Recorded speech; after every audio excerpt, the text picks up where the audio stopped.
Have you ever wondered why a man who once seemed mesmerized by your presence can suddenly feel distant, almost unreachable, as though the flame that burns so brightly has been quietly extinguished? Most women assume attraction is lost through lack of beauty, waning novelty, or the presence of a more alluring rival, but the truth is far more elusive, and far more unsettling. The real killers of attraction are rarely the obvious sins. They are hidden behaviors, unconscious signals, subtle distortions of energy that erode desire from within. What you think makes you safer in love may in fact be the very thing that makes you invisible to him. Carl Jung believed that what is unconscious will inevitably shape our destiny until it is brought to light. And so, the hidden ways in which you unknowingly sabotage his attraction are not external at all, they are fragments of your shadow speaking louder than your voice.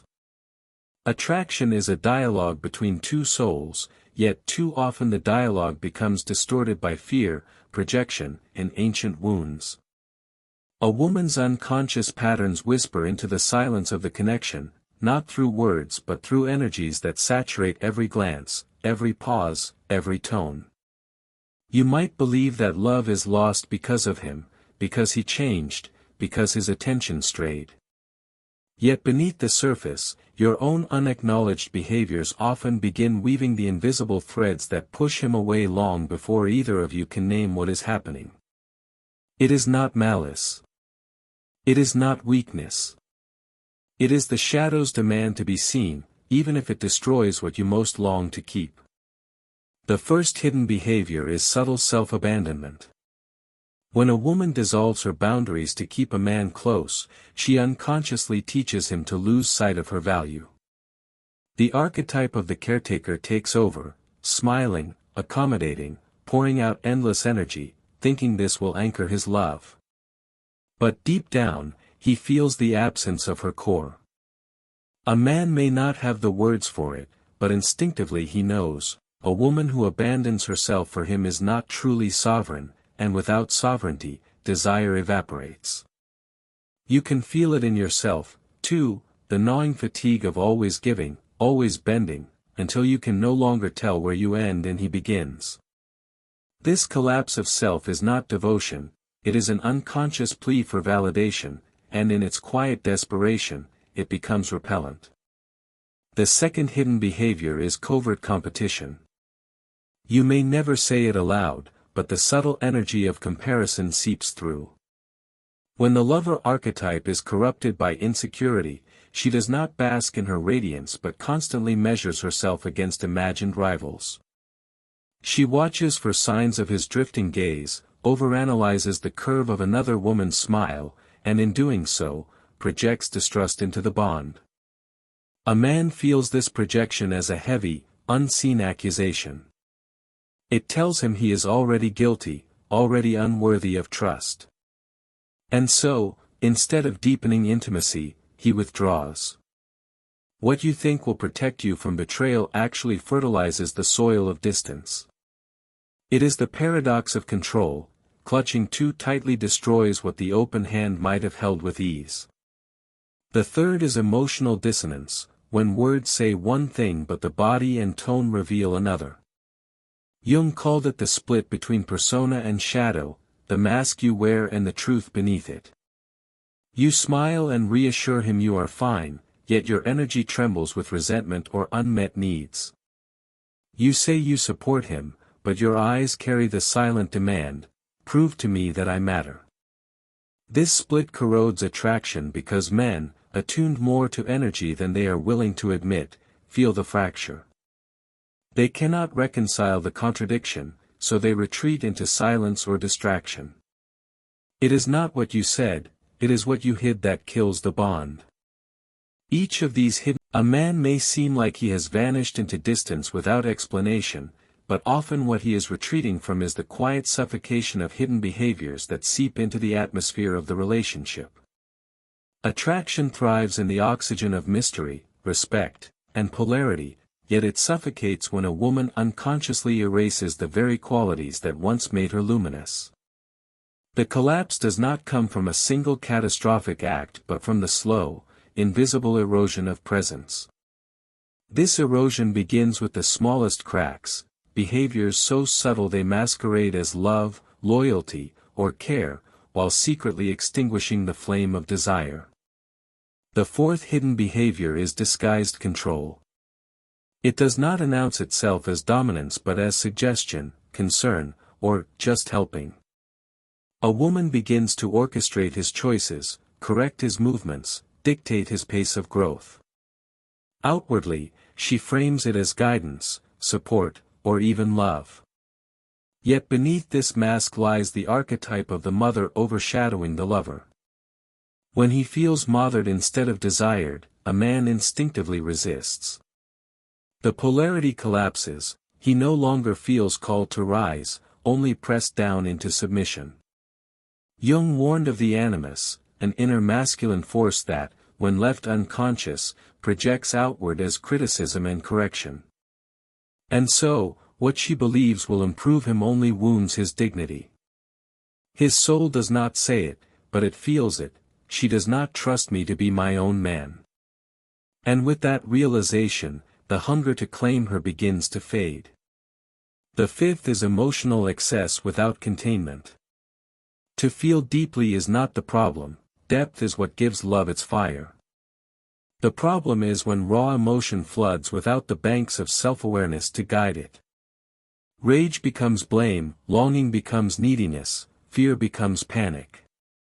She releases these torrents onto him, expecting him to anchor her, to hold the storm without faltering. But in truth, what he feels is not intimacy but engulfment. He begins to associate her presence with weight, with burden, with drowning. And though he may still admire her passion, he withdraws for air. Jung spoke of individuation as the integration of all opposites, emotion with reason, passion with structure. Without integration, emotion becomes a tidal wave that destroys instead of nourishes. What she thinks is authentic expression is often the unconscious demand, "Save me from myself." The sixth hidden behavior is the silent withdrawal of admiration. In the early stages of love, her eyes spark with reverence. She sees not only who he is but who he might become. This reverence feeds his archetypal king, awakening his desire to provide, to protect, to conquer for her. Yet over time, when unacknowledged disappointments accumulate, admiration erodes. She begins to highlight flaws, diminish victories, or worse, fall silent. She no longer offers the golden mirror in which he once saw his strength reflected. The man feels it instantly, without her gaze of belief, he begins to doubt himself. What she does not realize is that admiration is oxygen to masculine desire. Without it, attraction decays. To admire is not to worship blindly but to remain able to witness his essence, even when reality is imperfect. Without that sacred witnessing, he becomes restless, seeking it elsewhere. The seventh, perhaps the most insidious, is self-erasure in the name of peace. She suppresses her voice to avoid conflict, swallows her needs to keep him close, tiptoes around truth so that the bond does not fracture. On the surface, harmony remains, but beneath it, desire dies. A man cannot stay magnetized to a woman who does not exist in her fullness. He may remain attached, even loyal, but the spark that once ignited will not survive in the absence of her authentic fire. Jung taught that repression of the true self breeds. When these hidden behaviors begin to surface, they do not always appear as grand betrayals of love, but as subtle fractures in the field of energy between two people. A glance that carries resentment rather than warmth. A tone that cloaks criticism beneath the veil of care. A silence that grows heavy with what is not being said. Over time, these seemingly small distortions accumulate until the relationship begins to breathe in shallower rhythms. Attraction does not vanish in a single blow, it withers under the weight of the unseen. The tragedy is that most women do not realize they are complicit in this slow unraveling, because the behaviors feel familiar, even righteous. They mirror what was modeled in childhood, what was learned from culture, what was once survival. Yet what keeps you safe in the past is often what suffocates desire in the present. At its root, every one of these hidden behaviors is born from fear. Fear of abandonment. Fear of betrayal. Fear of being unseen, unheard, unworthy. When fear drives behavior, it becomes the secret architect of love's demise. The woman thinks she is loving, guiding, protecting, preserving, but in truth, she is defending against wounds she has never fully named. Jung called this the shadow, the unseen self, formed from the disowned fragments of pain and longing. When unintegrated, the shadow does not remain dormant, it leaks into the space between lovers, corrupting what could have been tender. The man may not be able to name it with words, but his body knows, his instincts recoil. Something feels heavy. Something feels unsafe. Something feels like home, but the kind of home he once longed to escape. The paradox is this: the very behaviors intended to preserve connection often serve as the quiet assassins of attraction. Self-abandonment in the name of devotion. Control disguised as love. Emotional flooding mistaken for intimacy. Suppression of truth masquerading as peace. Each carries within it a tragic contradiction. Each whispers the same unconscious message: I do not believe I am enough. And it is this hidden confession, more than any overt action, that a man senses. He is drawn not to perfection but to wholeness, not to flawless beauty but to the energy of a woman who inhabits herself fully. When she abandons herself, he begins to abandon her in return, not from cruelty but from the natural laws of polarity. This is why individuation, the Jungian path of becoming whole, is the silent cornerstone of attraction. A woman who integrates her shadow no longer bleeds fear into the bond. She can feel her anger without unleashing it, voice her need without collapsing into desperation, admire him without losing herself.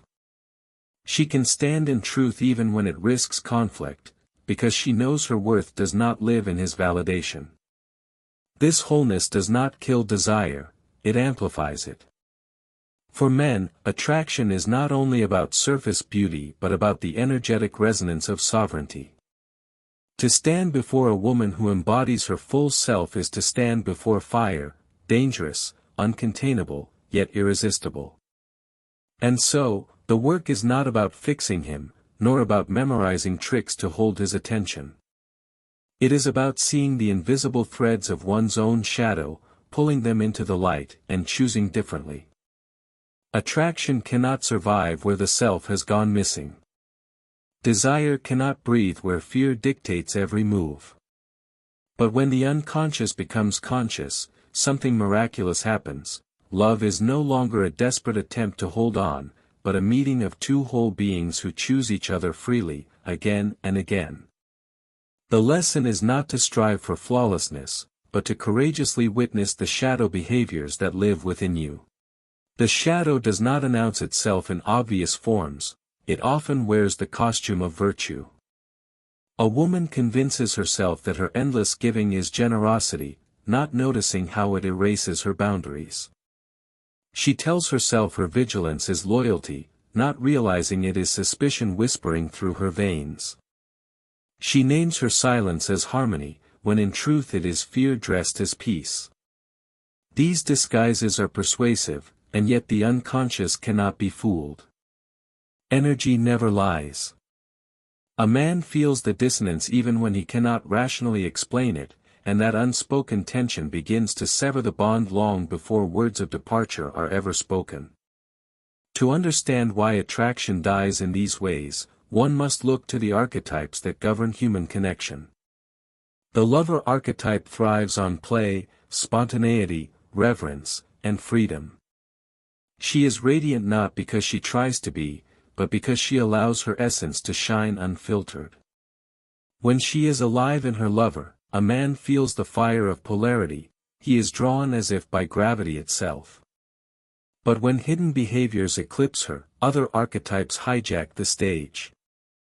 The mother, smothering him with guidance he never asked for. The victim, demanding he heal wounds he did not create.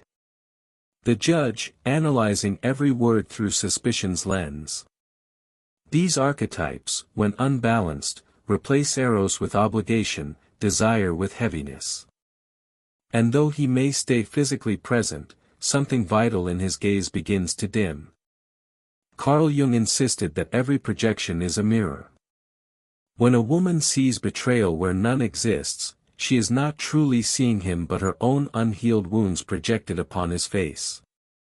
When she erases her needs to keep him close, she is reenacting the child who believed love could only be earned by compliance.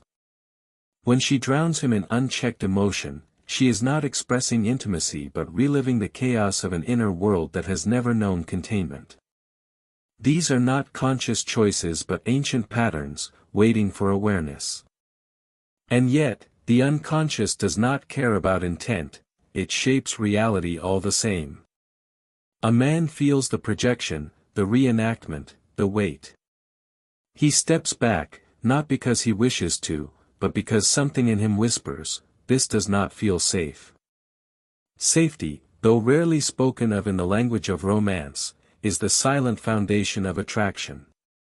Not safety in the sense of comfort, but safety in the sense of truth. A man is magnetized to a woman who is consistent in her energy, whose words align with her presence, whose love does not carry hidden hooks of demand. When she is sovereign, he relaxes. When she is radiant, he pursues. When she is whole, he commits, not out of duty but out of awe. For deep within the masculine unconscious lies the archetype of the hero, forever seeking a woman who calls him higher not through control but through the mirror of her fullness. Yet if her hidden behaviors speak only of fear, the hero retreats, sensing that he cannot triumph where the battlefield is built from shadows. Here lies the paradox that most women overlook: attraction is not sustained by effort but by essence. It is not about trying harder, bending further, giving more. It is about daring to be fully present in one's authentic truth.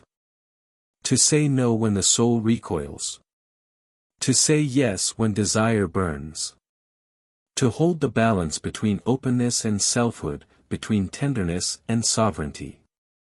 These qualities cannot be faked, for they arise only when the unconscious has been integrated. That is why shadow work is not merely therapy, it is alchemy. The act of turning the lead of old wounds into the gold of presence. And when that alchemy is complete, attraction ceases to be fragile. It becomes enduring, a bond that no hidden behavior can corrode. The choice, then, is not whether men will stay or leave, but whether you will dare to meet yourself in wholeness. For only in that meeting can another truly meet you. It is tempting to believe that love unravels because men are fickle, that their attention wanders for reasons beyond comprehension, that women must forever compete with the world outside to hold their gaze.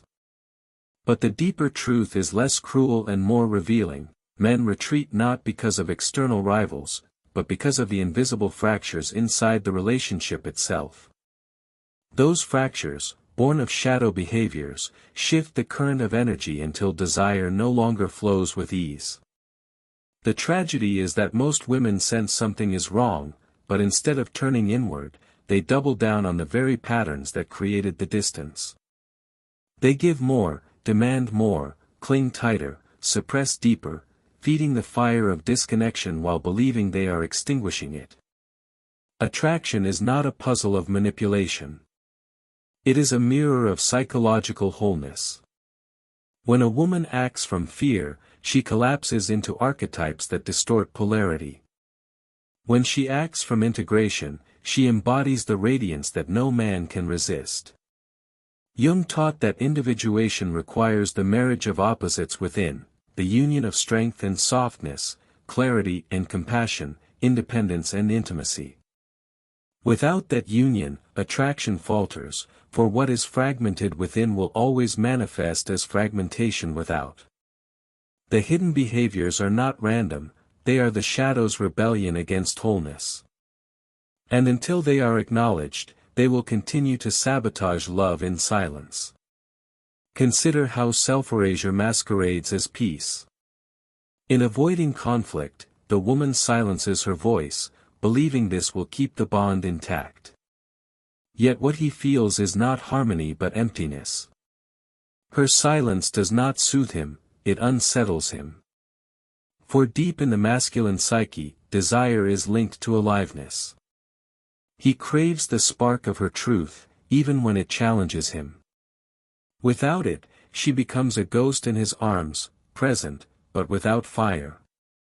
What was intended as protection becomes poison, not only to attraction but to her own soul. A woman who silences herself is not safe in love, she is merely invisible. Or take the loss of admiration. When she no longer reflects his strength, his spirit begins to wander. He does not seek another because he wishes to betray, but because something vital is missing, the mirror that once showed him the king within. The masculine flourishes in the gaze of respect. When that gaze is gone, he may stay physically, but internally he drifts. The woman believes she is simply being realistic, seeing him for who he truly is. But the deeper truth is that her shadow has obscured her vision. She no longer sees his essence because she has lost touch with her own. These dynamics are not about blame. They are about awareness. For the unconscious does not discriminate, it plays its games whether you understand them or not. The choice lies in whether you will dare to see the shadow, to feel the discomfort of its presence, and to integrate it into your wholeness. To do so is not weakness, it is the greatest act of sovereignty. A woman who integrates her shadow does not need to control, because she trusts her own power. She does not abandon herself, because she knows she is enough. She does not silence her truth, because she has learned that truth is the oxygen of love. And in this integration, she becomes magnetic, not because she tries, but because she simply is. Men, whether they know it consciously or not, are drawn to this magnetic wholeness. It is not perfection that seduces them, but the rare quality of a woman who inhabits her own being fully.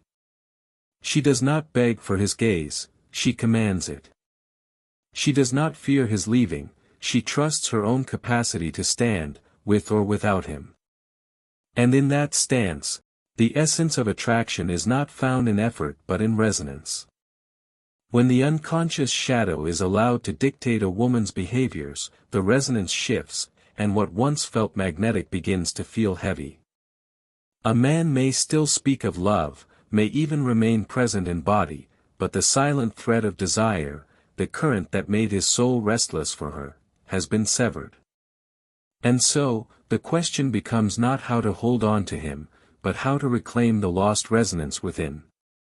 For the truth is that no amount of chasing, pleasing, or controlling can repair what the shadow has fractured.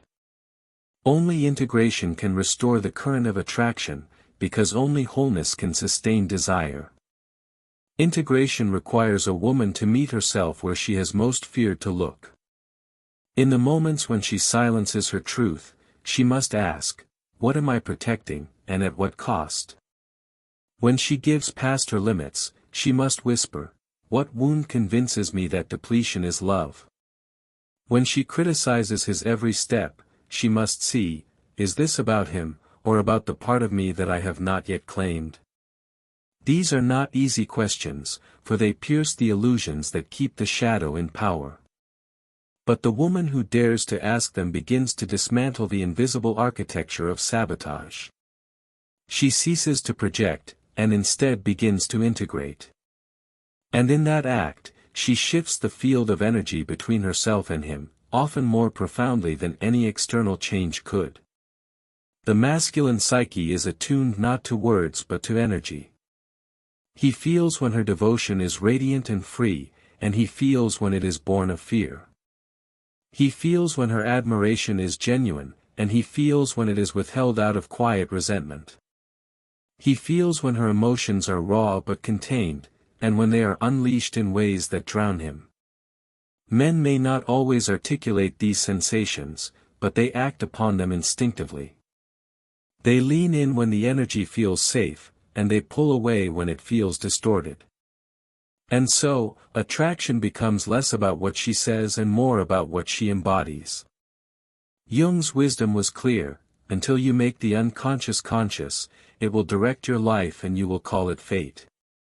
A woman's fate in love is not determined by luck or beauty but by her willingness to make conscious the shadow behaviors that poison desire. When she does, something extraordinary happens. She begins to embody the paradox that is most irresistible: she is both tender and unyielding, open yet sovereign, soft in her affection yet unshakable in her selfhood. This paradox feeds the polarity that keeps attraction alive. A man feels both the comfort of her presence and the challenge of her independence. He cannot collapse into complacency, for her radiance constantly calls him higher. And she cannot lose herself in desperation, for her wholeness anchors her beyond his validation.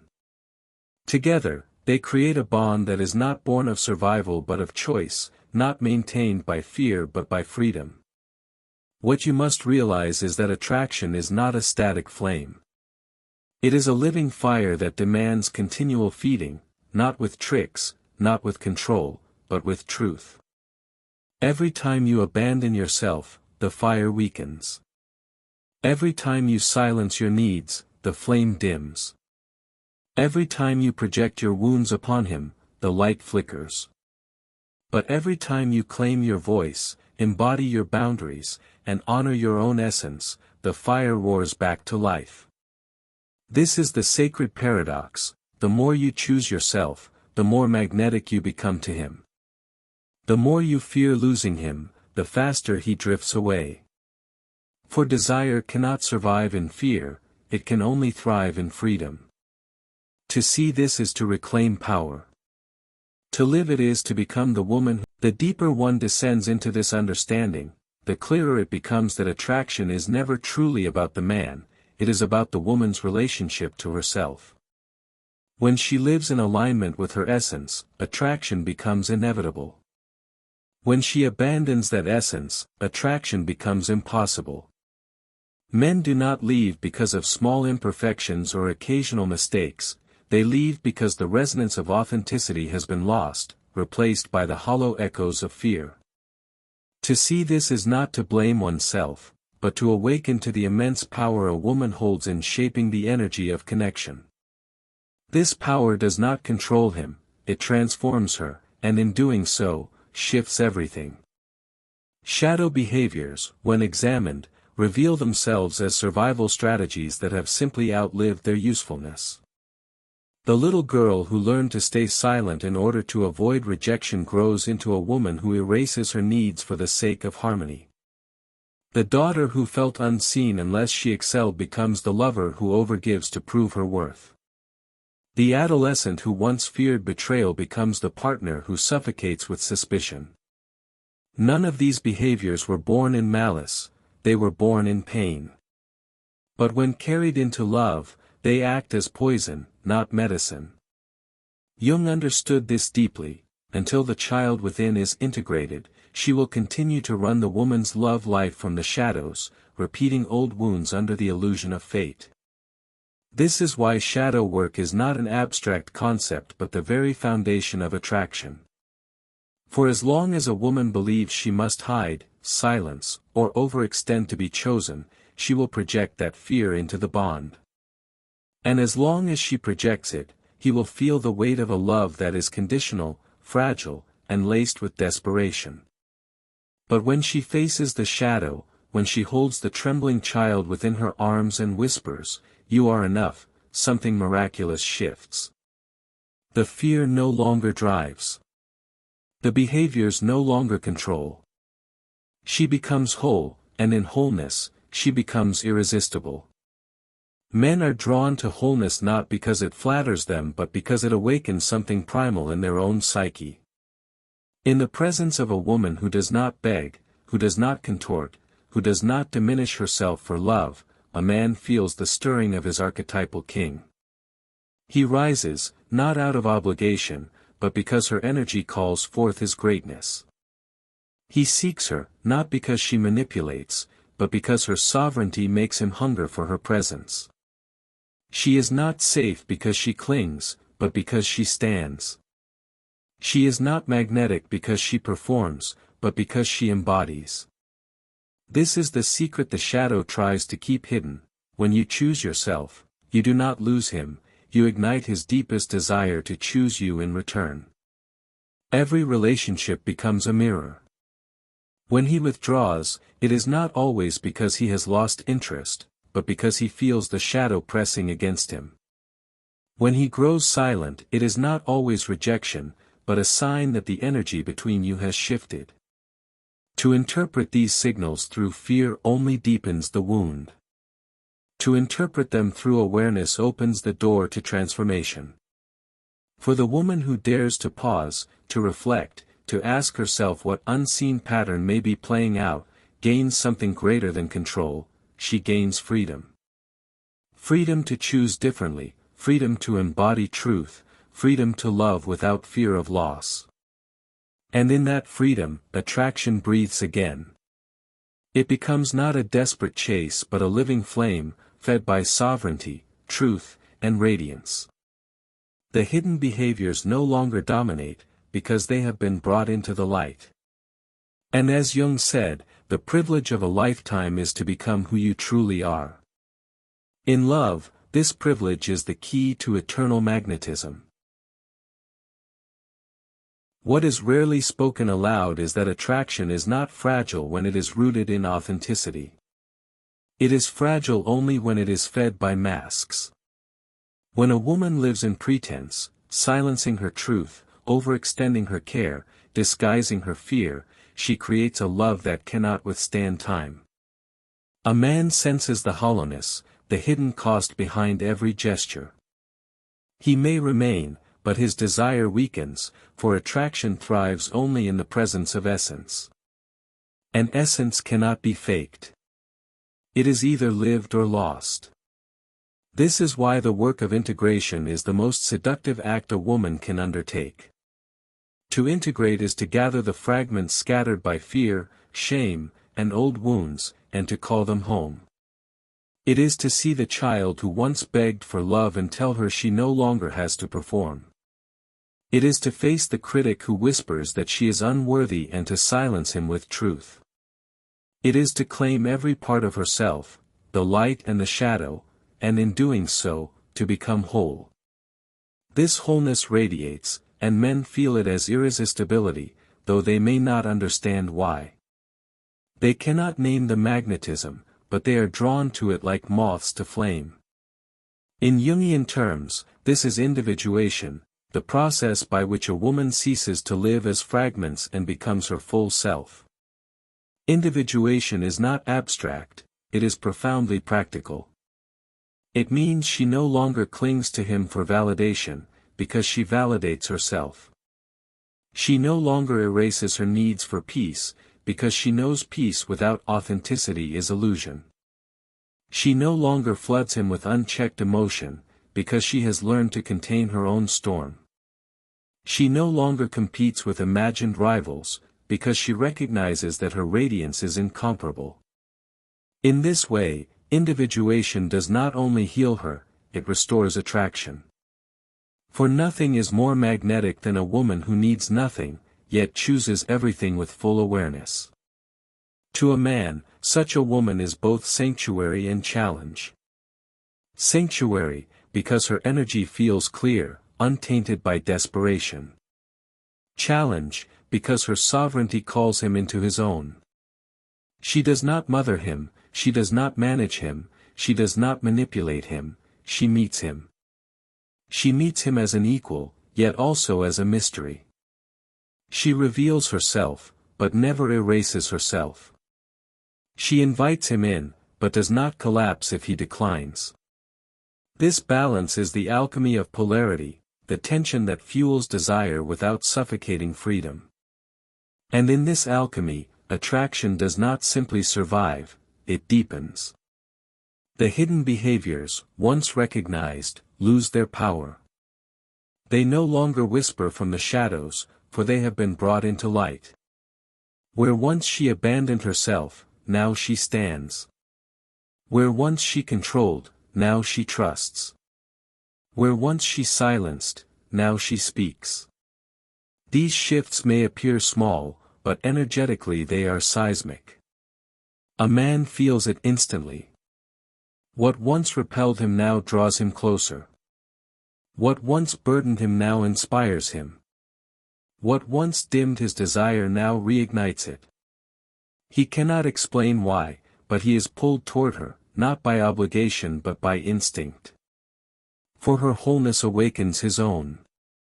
This is the paradox that must be understood. When you stop trying to preserve attraction, you begin to embody the very essence that makes it eternal. It is not in the grasping, but in the releasing. Not in the hiding, but in the revealing. Not in the chasing, but in the choosing. Attraction dies in fear but flourishes in freedom. And when a woman embodies freedom, she does not merely keep his attention, she commands his devotion. Attraction, at its deepest level, is not a performance but an echo of truth. When a woman embodies her truth fully, she vibrates at a frequency that awakens instinct, reverence, and devotion in the masculine psyche. This is not about strategy, nor about games, it is about resonance. And resonance cannot be fabricated. It arises when the unconscious has been met, when the shadow has been seen, when every hidden behavior has been pulled into the light and transformed. Without this integration, attraction will always feel fragile, as though it could be lost at any moment. With it, attraction becomes a force as natural as gravity. The greatest misunderstanding is that love can be secured by suppressing conflict, by performing perfection, by bending until nothing remains. But the masculine does not hunger for the woman who hides. He hungers for the woman who is alive, whose presence is electric with selfhood. He hungers for the woman who does not dissolve to fit him, but who stands so fully in herself that his only instinct is to rise to meet her. Jung knew this paradox: the feminine that awakens the masculine is not the feminine that pleads, but the feminine that radiates. She does not need to compete, for her essence is beyond comparison. She does not need to control, for her trust in her own worth is unshakable. She does not need to silence herself, for her voice is her power, and her power is magnetic. And so, the true danger is not in losing him but in losing yourself. Every hidden behavior is, at its core, an abandonment of self. Every time you silence your need, every time you project your wound, every time you contort your essence, you do not only push him away, you fracture your own soul. Attraction may falter, but the greater tragedy is that your wholeness falters with it. To reclaim attraction is not to chase him but to return to yourself. It is to stop betraying the woman within. For when you honor her, when you embody her, when you radiate her fully, attraction flows without effort. This truth is not only psychological, it is archetypal. The lover archetype in her fullness does not chase, she beckons. She does not prove, she radiates. She does not silence her pain, she transforms it into depth. She does not control the masculine, she trusts the polarity to dance on its own. In this state, she is both soft and unyielding, both receptive and sovereign. Men are drawn not to the facade of perfection but to the raw authenticity of this archetypal lover, alive and whole. They are disarmed by it, enthralled by it, and compelled to protect and cherish it. For in her presence, they feel not burdened, but awakened. The path, then, is not to memorize rules or chase techniques, but to embody wholeness. To know that the only real threat to attraction is the abandonment of self. To know that the only true magnetism comes from authenticity. To know that when you are whole, you cannot be unseen, because your presence itself is undeniable. A man may come or go, but the resonance of wholeness ensures that attraction, once awakened, will always return, whether through him or another, whether in this chapter or the next. And here is where freedom begins, to stop living as though his attention is your lifeline, and to start living as though your essence is your crown. For when you wear that crown, when you walk in that truth, when you embody that wholeness, attraction ceases to be something you fear losing. It becomes something that flows to you naturally, endlessly, inevitably. The woman who knows her worth doesn't chase, she chooses.